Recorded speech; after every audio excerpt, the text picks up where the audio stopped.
ملی دینوں دنیا کی نعمتیں مجھے، کیا نہ میرے خدا دیا۔ مجھے دی غلامی اولیاء، مجھے عشق خیر الورا دیا۔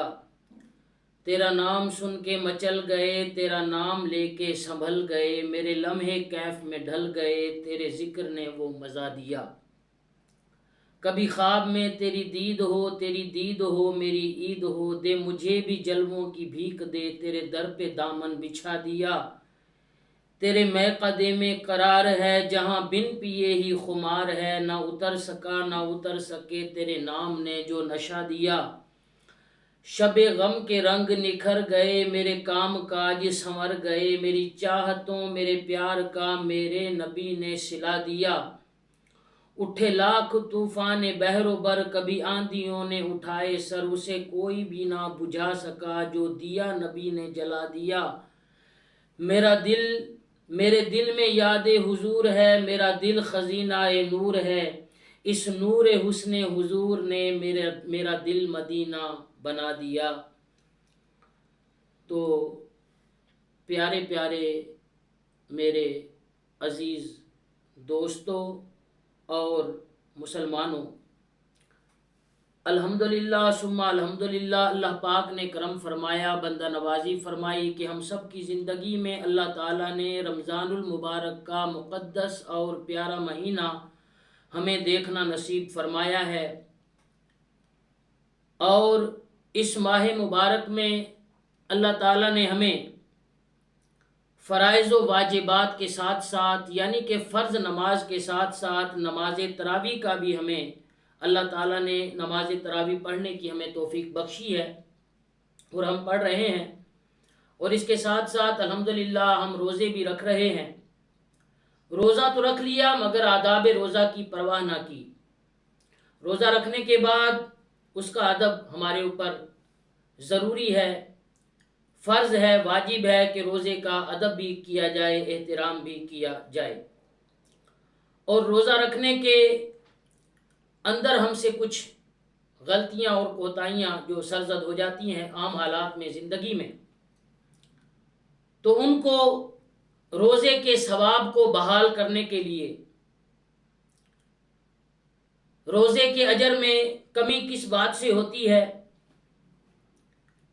کہ روزے کی حالت میں ہم سے کبھی کوئی ایسی بات زبان سے نکل جاتی ہے جس سے روزے کی ثواب کے اندر کمی واقع ہو جاتی ہے۔ اس کمی کو پورا کرنے کے لیے ہمارے اوپر رمضان المبارک کے اندر عید الفطر کی نماز سے پہلے صدقہ فطر واجب قرار دیا گیا۔ پیارے نبی صلی اللہ تعالی علیہ وآلہ وسلم نے ارشاد فرمایا کہ صدقہ فطر امیر کے روزے کا کفارہ ہے اور غریب کی عید ہے۔ یہ ہم پر ضروری ہے کہ عید الفطر کی نماز سے پہلے صدقہ فطر ادا کیا جائے، جس کے لیے میں نے قرآن پاک کی پارہ نمبر 3 کی صدقے کے بارے میں ایک آیت تلاوت کرنے کا آج شرف حاصل کیا ہے، جس کا ترجمہ کروں گا، تشریح کروں گا۔ اس کے بعد تیرے اور میرے پیارے نبی صلی اللہ تعالی علیہ وآلہ وسلم کے جو فرمان ذیشان ہیں وہ میں چند آپ کے سامنے رکھوں گا، پیش کروں گا۔ اللہ تعالی ہمیں حق اور سچ بات کرنے کی اور سننے کی توفیق عطا فرمائے۔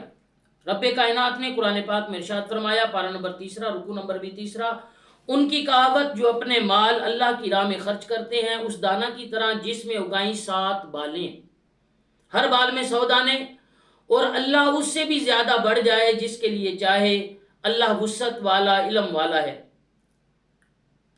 حدیث شریف میں آتا ہے، بخاری شریف کی حدیث ہے، مسلم شریف میں بھی یہ حدیث پاک لکھی گئی ہے۔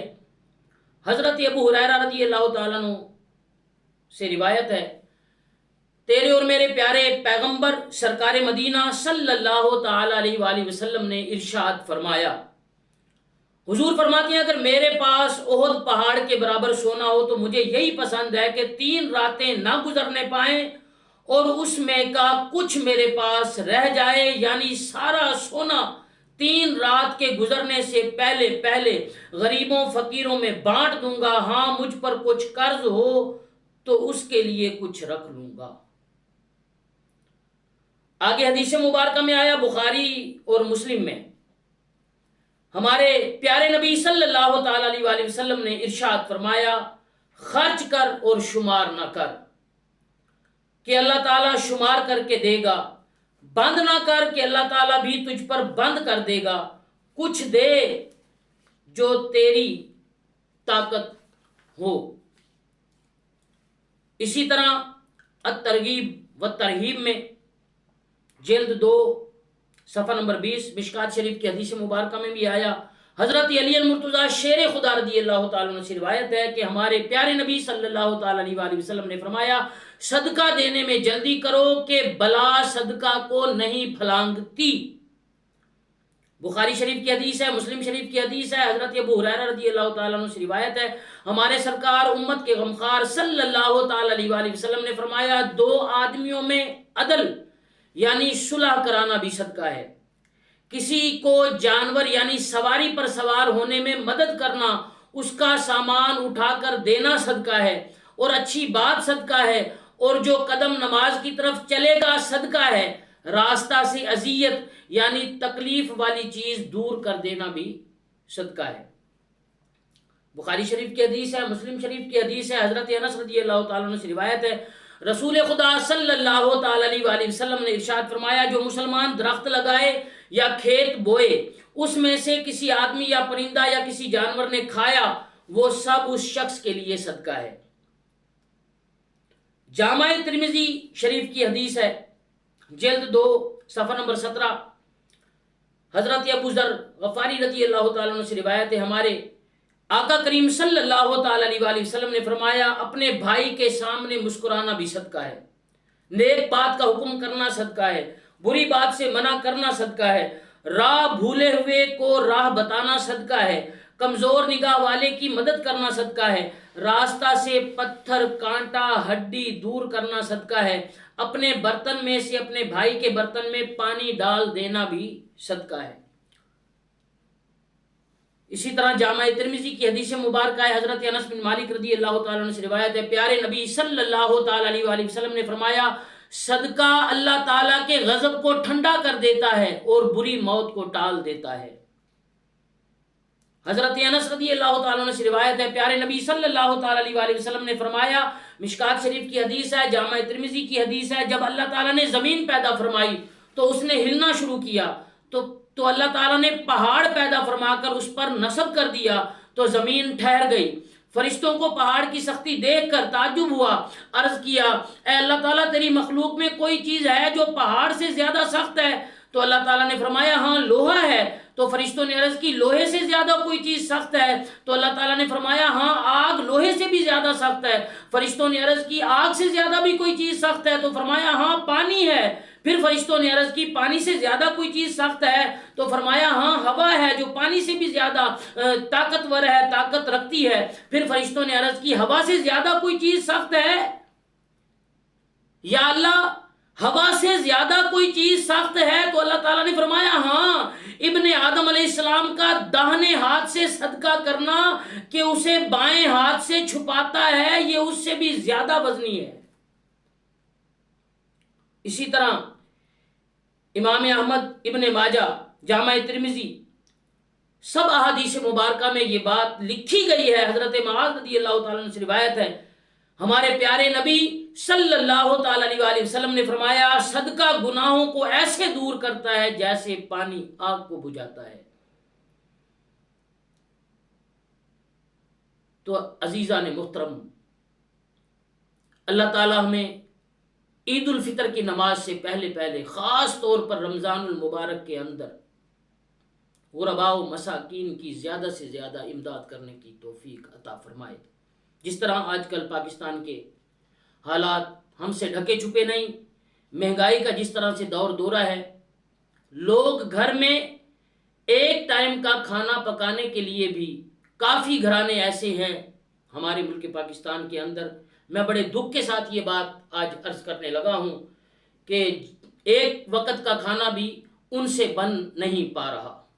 یہ حالات ہیں، ان حالات کو مد نظر رکھتے ہوئے اور حضور پاک صلی اللہ تعالیٰ علیہ وآلہ وسلم کا فرمان بھی ہے کہ صدقہ فطر جو میں نے آپ کے سامنے فرمان رسول صلی اللہ تعالیٰ علیہ وسلم پیش کی ہیں، دعا کرو اللہ تعالیٰ ان پر یقین کامل رکھ کر ایمان رکھنے کی اللہ تعالیٰ توفیق عطا فرمائے، اور صدقہ فطر عید الفطر کی نماز سے پہلے پہلے دینے کی اللہ تعالیٰ ہمیں توفیق نصیب فرمائے۔ صدقہ فطر کے لیے مسائل یہ ہیں کہ بہت زیادہ مالدار ہونے کی اس کے اندر قید کوئی نہیں۔ آج ہر بندہ یہ سوچتا ہے کہ میرے اوپر زکوٰۃ فرض نہیں، میں صدقہ فطر کیوں دوں؟ نہیں، یہ ضروری نہیں ہے۔ زکوٰۃ کے مسائل اور ہیں، صدقہ فطر کے مسائل اور ہیں۔ صدقہ فطر کے لیے بہت زیادہ مالدار ہونے کی شرط کوئی نہیں، کھاتا پیتا ہو، گھر کا نظام اچھی طرح سے جو چلانا جانتا ہو، چلا رہا ہو، اور آمدنی اس کے پاس اچھی ہو، اور جس طرح وہ گھر کا نظام چلا رہا ہے تو تھوڑی سی اگر تکلیف اسے نہ کرنی پڑے تو صدقہ فطر اسے نکالنا چاہیے۔ صدقہ فطر 2.25 کلو گندم کی قیمت ہے، کم سے کم یہ جو مقدار میں بتا رہا ہوں۔ صدقہ فطر 2.25 کلو گندم کی قیمت ہے، جو آج کل پاکستانی تولوں کے حساب سے جو بھی اس کی رقم بنے گی اپنے علاقے کے حساب سے تم نے دینی ہے، اور اس کے اندر 2.25 کلو گندم کم سے کم جو ہے، اس سے بڑھ کر اگر آپ دینا چاہو تو اللہ تعالیٰ اس سے بڑھ کر اجر بھی دینے والا ہے۔ تو عزیزان محترم، دعا کرو اللہ تعالیٰ ہمیں صحیح طریقے سے صدقہ فطر رمضان المبارک میں غرباء و مساکین تک اپنے ہاتھ سے پہنچانے کی اللہ تعالیٰ ہمیں توفیق نصیب فرمائے۔ وآخر دعوانا ان الحمدللہ رب العالمین۔